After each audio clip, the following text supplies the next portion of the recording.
성경 말씀 봉독하겠습니다. 봉독할 말씀 출애굽기 37장 10절에서 29절 말씀입니다. 출애굽기 37장 10절부터 29절까지 말씀을 제가 봉독하겠습니다. 10절부터 봉독합니다. 그가 또 조각목으로 상을 만들었으니 길이가 2규빗, 너비가 1규빗, 높이가 1규빗 반이며 순금으로 싸고 위쪽 가장자리로 돌아가며 금테를 둘렀으며 그 주위에 손바닥 넓이만한 턱을 만들고 그 턱 주위에 금으로 테를 만들었고 상을 위하여 금고리 넷을 부어 만들어 네 발 위 네 모퉁이에 달았으니 그 고리가 턱 곁에 있어서 상을 매는 채를 꿰게 하였으며 또 조각목으로 상 맬 채를 만들어 금으로 쌌으며 상 위의 기구 곧 대접과 숟가락과 장과 따르는 병을 순금으로 만들었더라. 그가 또 순금으로 등잔대를 만들 때 그것을 쳐서 만들었으니 그 밑판과 줄기와 장과 꽃받침과 꽃이 그것과 한 덩이로 되었고 가지 6이 그 곁에서 나왔으니 곧 등잔대의 3가지는 저쪽으로 나왔고 등잔대의 3가지는 이쪽으로 나왔으며 이쪽 가지에 살구꽃 형상의 잔색과 꽃받침과 꽃이 있고 저쪽 가지에 살구꽃 형상의 잔색과 꽃받침과 꽃이 있어 등잔대에서 나온 가지 6이 그러하며 등잔대 줄기에는 살구꽃 형상의 잔넷과 꽃받침과 꽃이 있고 등잔대에서 나온 가지 6을 위하여는 꽃받침이 있게 하였으되 2가지 아래에 한 꽃받침이 있어 줄기와 연결하였고 또 2가지 아래에 한 꽃받침이 있어 줄기와 연결하였고 또다시 2가지 아래에 한 꽃받침이 있어 줄기와 연결되게 하였으니 이 꽃받침과 가지들을 줄기와 연결하여 전부를 순금으로 쳐서 만들었으며 등잔 7과 그 불집게와 불똥 그릇을 순금으로 만들었으니 등잔대와 그 모든 기구는 순금 1달란트로 만들었더라.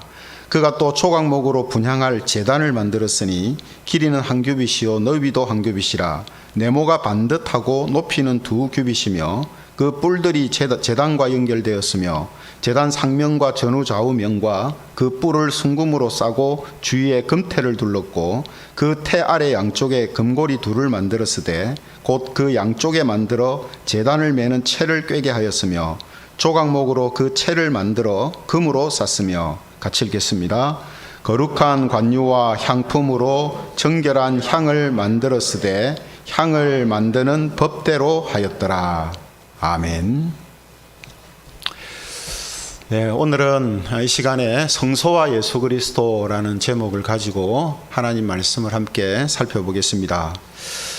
지금 우리는 출애굽기를 통해서 이 성막에 대해서 계속 살펴보고 있는데요.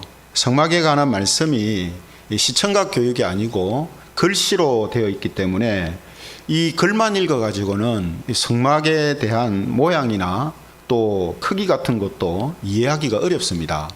그래서 오늘 이제 본문도 성소 안에 두게 되는 여러 가지 기구들을 지금 설명하고 있는데 이게 어떤 모양인지 글로 읽어서는 잘 이제 모르죠.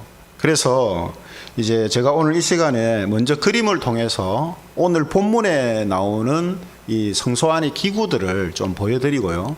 그리고 또 이 짧은 영상 하나를 보면서 성막 전체에 대한 좀 그림을 좀 보려고 합니다.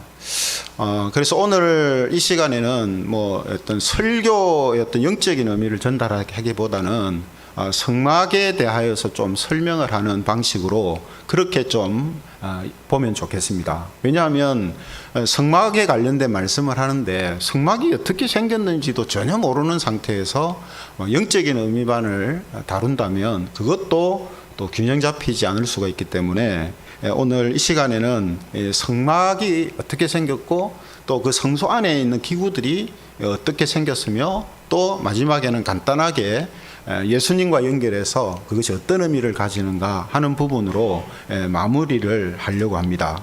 먼저 이제 그림을 이제 하나 이제 보겠습니다. 여기 보시면요, 성막의 이제 전체적인 이제 조망이 나오거든요.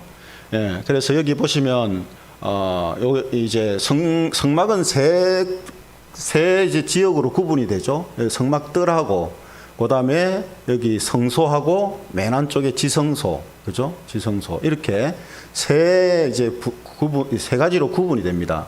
그래서 사람이 이게 이제 이 문을 통해서 성막뜰로 들어가는 문을 통해서 들어가면 이 앞에 이제 번제단이 있어요. 가축을 죽여서 태우는 번제단이 있고, 그다음에 번제단을 지나가면 제사장들이 손을 씻는 물두멍이라는 게 있습니다. 여기에 손을 씻고 그리고 요 안으로 이제 그 성소 안으로 들어가게 되죠. 그래서 이 성소는 두 가지로 구분이 되어 있는데 성소와 지성소로 이렇게 구분이 되어 있습니다. 성소에는 뭐가 있느냐? 제사장이 성소 안으로 딱 들어가면 제일 먼저 보이는 게 이제 향단이 보여요. 향단, 분향단이. 그리고 여기에 오른쪽에 보면 떡상이 있고, 그 다음에 여기에 이제 7 등잔대가 있습니다. 그렇죠? 그리고 이 향단 위치가 조금 이상하네요. 다음 그림을 보면 압니다. 그리고 지성소 있고요. 여기 있죠. 그 다음 넘겨주세요. 자, 제가 향단 그림이 위치가 이상하다는 게, 이 성소 안으로 들어가면 향단이 앞에 있는 게 아니고 지성소 앞에 있습니다. 이게 맞습니다. 그래서 번제단을 지나고 물두멍을 지나서 성소 안으로 들어가면 오른쪽에, 그러니까 동쪽으로 들어가거든요. 동쪽에서 해가 뜨는 동쪽에서 들어가서 서쪽에 분향단이 있고, 이제 이게 남쪽입니까? 이쪽에 등잔대가 있고 여기가 떡상이 있어요. 그리고 여기 또 하나 휘장이 쳐져 있습니다. 휘장이. 그래서 성막 안에는 3개의 휘장이 있어요. 지성소와 성소를 구분하는 휘장이, 가로막고 있는 휘장이 하나 있고, 성소 문 역할을 하는 휘장이 하나 있고, 그 다음에 성막 안으로 들어가는 그 성막뜰로 들어가는 이 입구 역할을 하는 그 휘장이 하나 있습니다. 3개의 휘장이 있어요. 그래서 성소에서 이제 이 지성소 안으로 휘장을 긋고 들어가면 여기에 이제 법궤가 있습니다. 여기를 지성소라고 하죠. 여기에 하나님이 임재하시고 대제사장이 1년에 한 차례 여기에 들어가면 이제 만나게 되어 있습니다. 하나님이 만나 주시죠. 그래서 여기 법궤가 있고 법궤를 덮고 있는 그 속죄소라는 게 있습니다. 여기는 지금 안 나타나는데 속죄소가 있어요. 그래서 이렇게 지금 성막 전체가 이런 이제 구조로 되어 있습니다. 다음 그림 보겠습니다. 이게 이제 좀 모형으로, 아까는 좀 도형이면 이건 이제 모형으로 만든 건데, 여기가 이제 성막뜰로 들어가는 입구가 되죠. 그리고 번제단이 있고 물두멍이 있고, 요게 이제 뭐 회막이라고 하기도 하고 성막이라고도 하긴 하는데 성소라고 하기도 하고, 이름이 좀 그 중복되게 사용을 합니다. 그래서 조금 헷갈리는 부분이 있는데, 이 안으로 들어가면 이제 성소가 있고, 여기 이제 여기가 지성소 커튼입니다. 지성소로 들어가는 커튼, 그죠? 이렇게 되어 있습니다. 그래서 성막을 생각하면 딱 그 세 가지로 구분이 있다고 생각하면 됩니다. 지성소, 성소, 그다음에 여기 성막뜰, 이렇게 구분이 되어 있어요. 근데 오늘 본문에서는 이제 요 성소 안에 있는 기구들에 대해서 이제 그 주로 이야기를 하고 있거든요.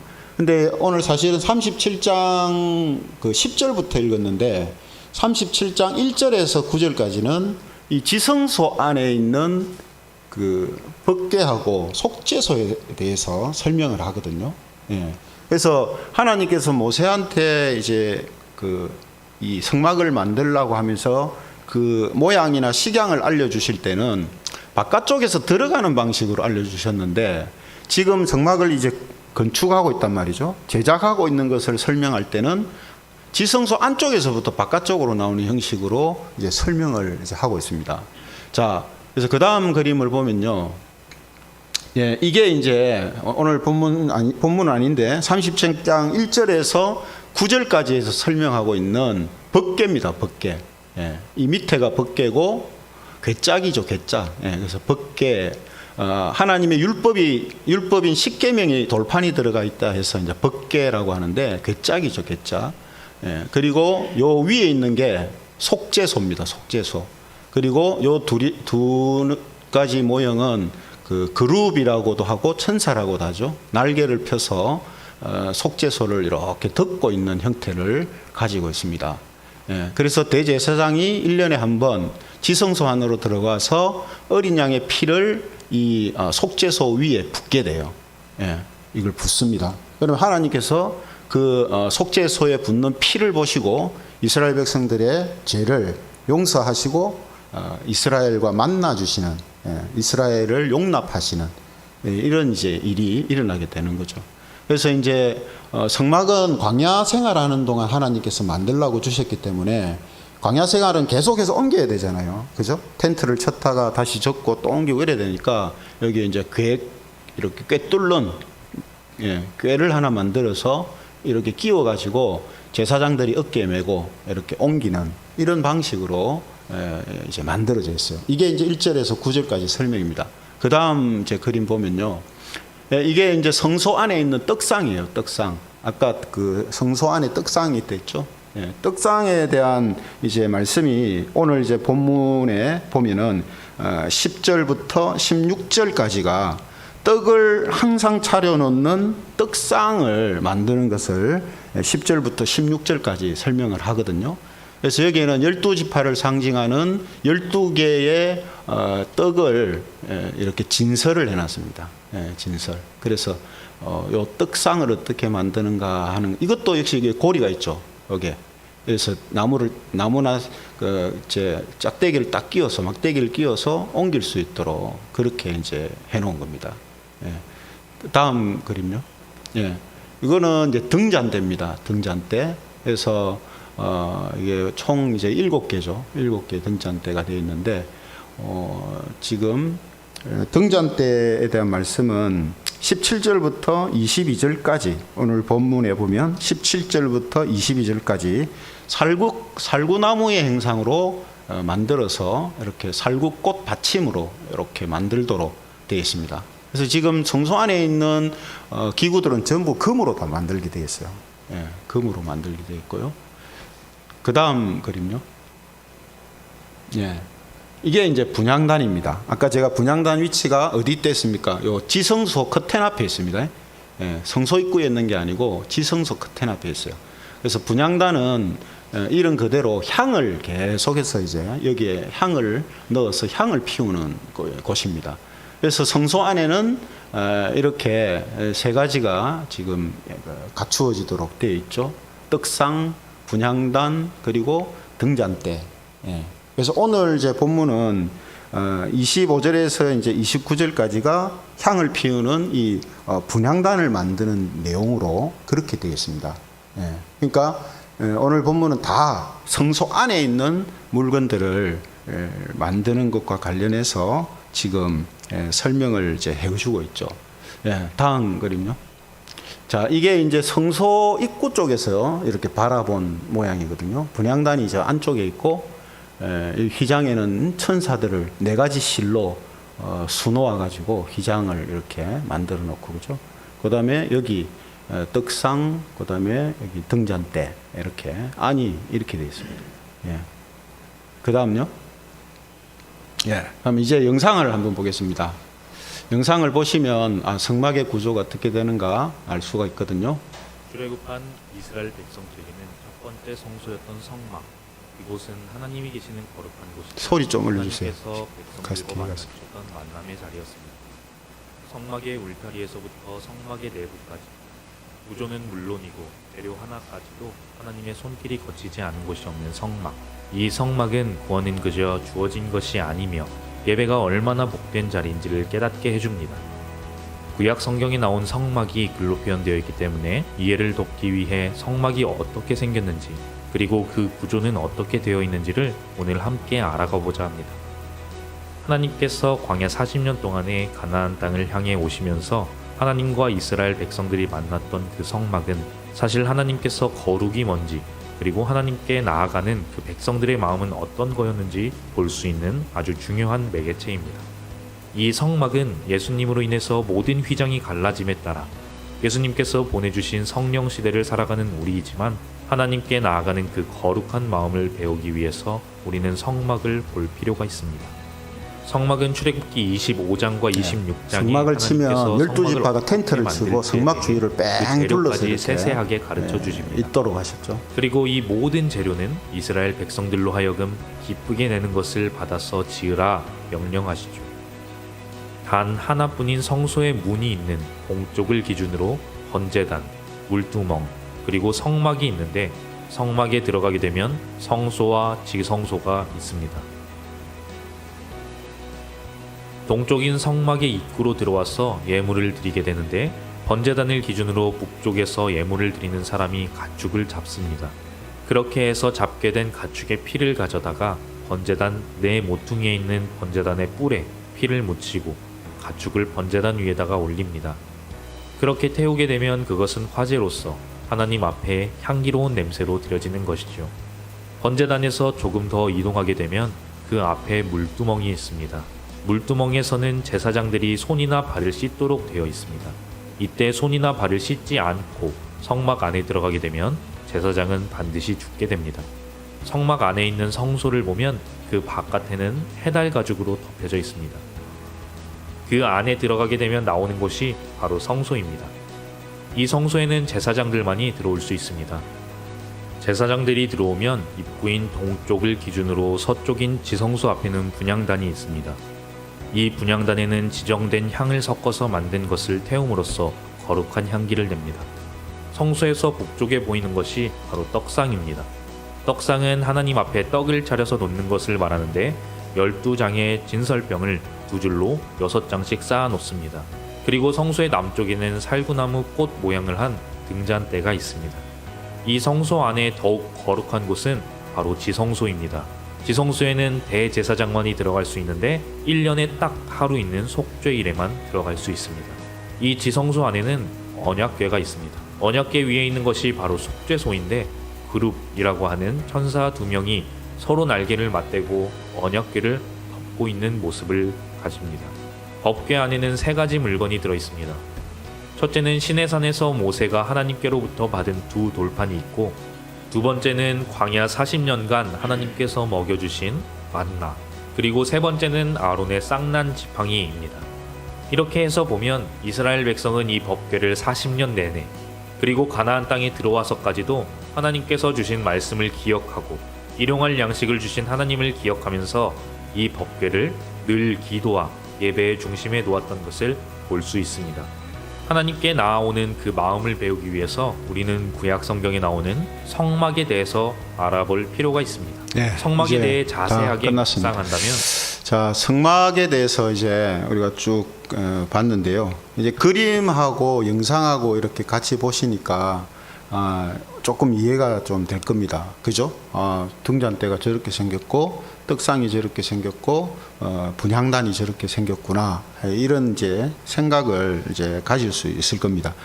그러니까 이렇게 그림이나 영상을 보고 이 말씀을 보는 거하고 이런 걸 전혀 안 보고 글자로 된 말씀만 보면은 이 사실 모양이나 이런 게 잘 이제 예상이 안 되죠. 그래서 오늘 이제 쭉 이 그림과 영상을 통해서 성소 안에 있는 기구들을 중심으로 조금 함께 살펴봤습니다. 이렇게 이제 하나님이 지시한 대로 이제 성막과 또 성막 안에 있는 여러 가지 기구들을 만들게 되는데요. 오늘 본문 마지막 29절에 보면은 이렇게 말씀을 하는 것을 우리가 보게 됩니다. 29절에 보면 거룩한 관유와 향품으로 정결한 향을 만들었으되 향을 만드는 법대로 하였더라, 이렇게 되어 있어요. 그러니까 분향단을 설명하면서 마지막에 정결한 향을 만들어서 향을 만드는 법대로 했다, 이렇게 되어 있거든요. 향을 만드는 법은 누가 가르쳐 줬겠습니까? 하나님이 가르쳐 주신 거거든요. 그러니까 성막 안에서 쓰이는 모든 기구나 물품들이 그냥 사람들이 뭐 마음대로 만들어서 갖고 와서 막 이렇게 하는 게 아니고 하나님께서 그 만드는 방법까지도 다 알려주셔서 사용하게 돼 있어요. 그리고 그것을 사사로이 만들어 가지고 개인적으로 그것을 사용하게 되면 안 되는 거죠.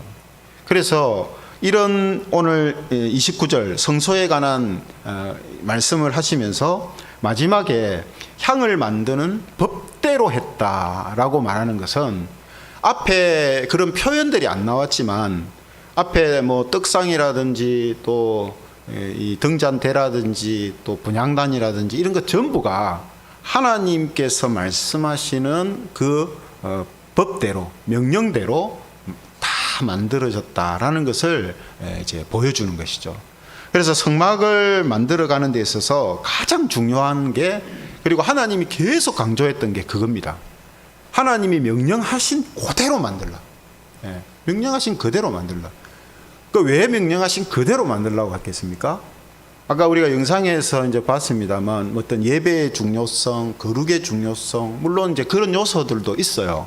그런데 사실 그렇게만 생각하면 예배 드리는데 필요한 물품들인데 뭐 저렇게 일일이 세밀하게 만들 필요가 있나, 그죠? 그대로 뭐 예배 제사 드리는 건데, 그죠? 근데 왜 하나님이 말씀하신 명령대로 똑같이 만들 것을 말씀하시는가 하면, 이 성막이 예수 그리스도를 계시하고 상징하는 그런 도구로 사용되기 때문입니다.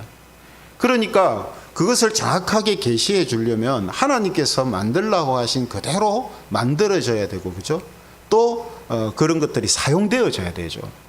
그래야 그 의미들이 바르게 드러나는 것 아니겠습니까? 그래서 오늘 제목이 성소와 예수 그리스도인데요. 사실은 뭐 다 이렇게 연결이 됩니다. 지성소와 예수 그리스도, 성소와 예수 그리스도, 뭐 성막들과 예수 그리스도, 이게 영적인 의미에서 다 예수님을 계시하는 내용들이기 때문에 다 설명이 되고 연결이 되는 거예요. 그 안에 있는 물품들도 다 마찬가지고요.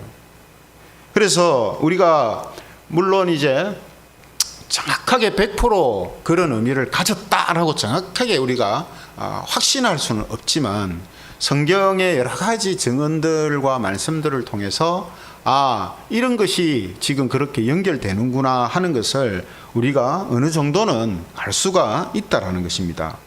그래서 오늘 성소 안에 있는 세 가지 물품만 한번 예수님과 연결해서 생각을 해보면요, 예수님께서는 예수님 자신을 생명의 떡이라고 말씀하시거든요. 생명의 떡. 그래서 요한복음 6장 35절에 보면 이렇게 말씀합니다. 요한복음 6장 35절에 보면 예수께서 이르시되 나는 생명의 떡이니 내게 오는 자는 결코 줄이지 아니할 터이요, 이렇게 돼 있어요. 예수님이 하시는 그런 말씀들이나 성경이 하는 표현들은요, 그냥 하는 게 아닙니다. 그래서 다 이게 구약의 배경하에서 그런 구약의 말씀들이 성취되었음을 이런 표현들을 통해서 알려주시고 나타내 주시는 거거든요. 그러니까 많은 표현 중에 예수님께서 하필이면 왜 내가 생명의 떡이다 이렇게 말씀을 하셨겠습니까? 여러분, 성막이 예수님을 상징한다 했잖아요. 성막 안에 있는 그 떡상이 있어요. 성소 안에 오늘 떡상 만드는 그 방법이 나와 있잖아요. 그 떡상이 곧 이스라엘 백성들이 봤을 때는 하나님께서 자기들에게 생명을 유지할 수 있는 떡을 주시는, 양식을 주시는 분이라고 1차적으로는 그렇게 생각을 했겠지만, 궁극적으로는 뭡니까? 그들에게 영원한 생명을 허락하시는 영적인 양식이 되시는, 영적인 떡이 되시는 분이 바로 하나님이 약속하셨던 그리스도, 메시아다라는 것이 성소 안에 있는 떡상을 통해서 드러나는 거예요. 그래서 사실은 여러분, 이 부분을 구약시대 때 이스라엘이 그것을 간과하고, 그죠?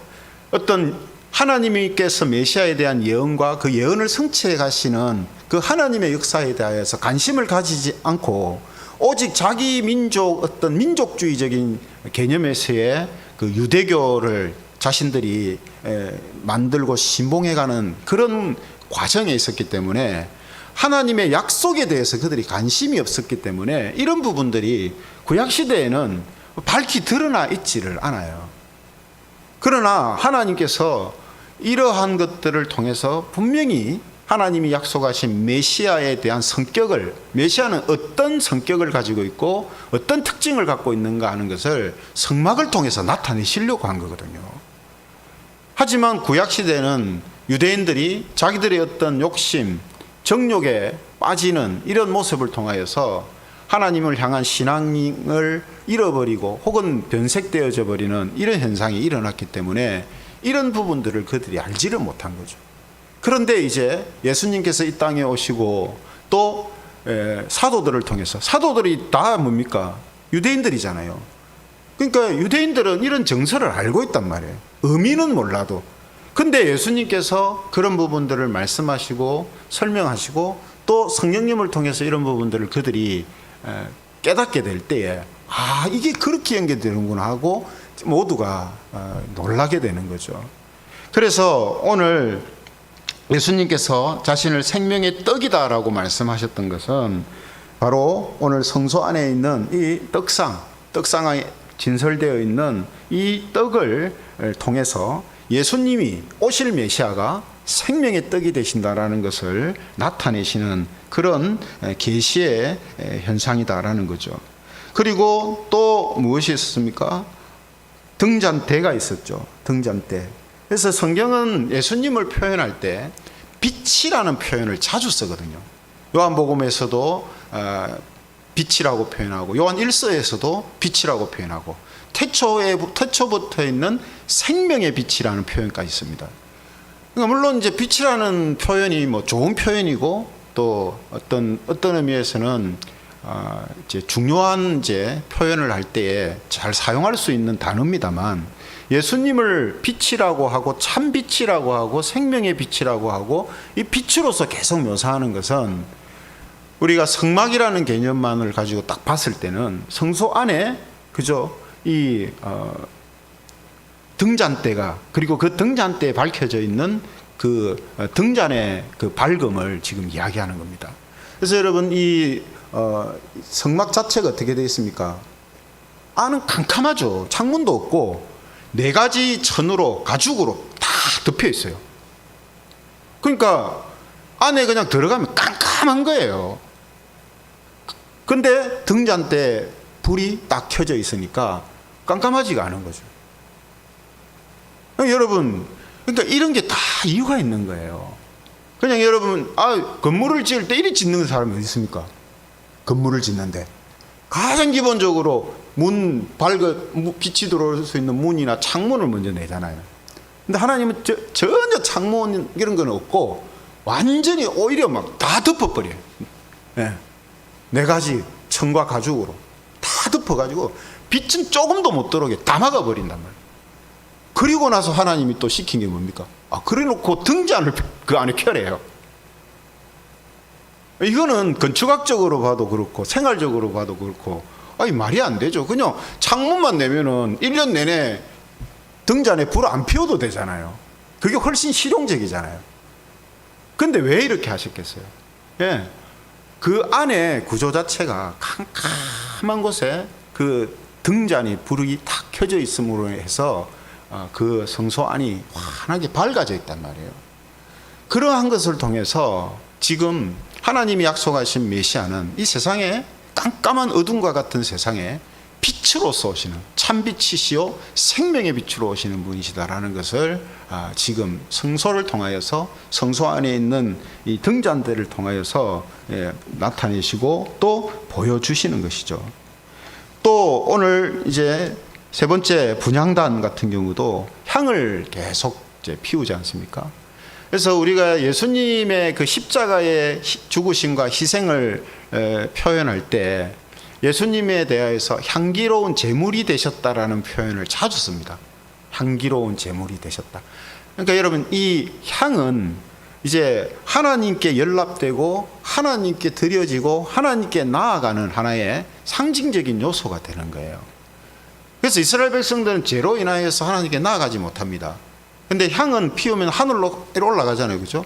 물론 성막 안은 이 위에가 개방이 안 돼 있기 때문에 향이 위로 가지 못하죠. 대신에 어떻게 됩니까? 성막 안에 향으로 가득 차잖아요. 그죠? 향이 빠져나갈 데가 없으니까 향이, 그 냄새가 성막 안에 가득 찹니다. 결국 그 분향단을 통해서도 하나님께서 약속하신 그 메시아 그리스도에 대하여서 지금 나타내고 계시해 주시는 거죠. 그죠? 그 향은 결국 하나님 앞으로 나아가는 성격을 갖고 있으니까 하나님 앞에 나아갈 수 있게 하는 유일한 분이 바로 하나님이 약속하셨던 그리스도요 메시아다라는 것을 지금 이 분향단을 통해서 나타내고 보여주는 것이다, 이렇게 말할 수 있습니다. 그래서 에베소서 5장 2절에 보면 이런 말씀이 있거든요. 에베소서 5장 2절, 그리스도께서 너희를 사랑하신 것 같이 너희도 사랑 가운데서 행하라. 그는 우리를 위하여 자신을 버리사 향기로운 제물과 희생 제물로 하나님께 드리셨느니라. 그러니까 향기로운, 이게 제물이 됐던 어떤 이 분향이 됐던, 결국 그 향이 하나님께 올라간단 말이에요. 하나님께 나아가게 한단 말이죠. 그죠? 그런 중요한 의미가 이 속에 들어가 있다라는 것입니다. 그래서 오늘 성소 안에 들어있는 이 세 가지 물품도 하나님이 약속하신 메시아에 대하여서 그분이 어떤 특징과 어떤 성격을 가지고 이 땅에 오시는가 하는 것을 계시하고 나타내 보여주시는 거죠. 그래서 우리는 신약 시대를 거쳐서 지금 예수님에 대한 그런 모든 계시들이 밝히 드러나 있는 상황에서 이런 것들의 의미가 바로 이것이었구나 하는 것을 우리는 이제 알게 되는 것이죠. 그래서 오늘 성막에 대하여서, 특별히 성소에 대해서 우리가 함께 살펴보면서 이 모든 것들이 결국은 예수 그리스도를 바라보게 하고 예수 그리스도를 소망하게 하며 하나님이 약속하신 그 약속들을 믿는 믿음으로 살도록 하시려는 하나님의 뜻이 구약시대 때부터 있었다라는 사실을 우리가 이제 확인을 해야 한다는 겁니다. 뿐만 아니라 지금도 마찬가지죠. 지금은 우리가 이런 성막이 없습니다. 성막에서 뭐 하고 이런 게 없어요.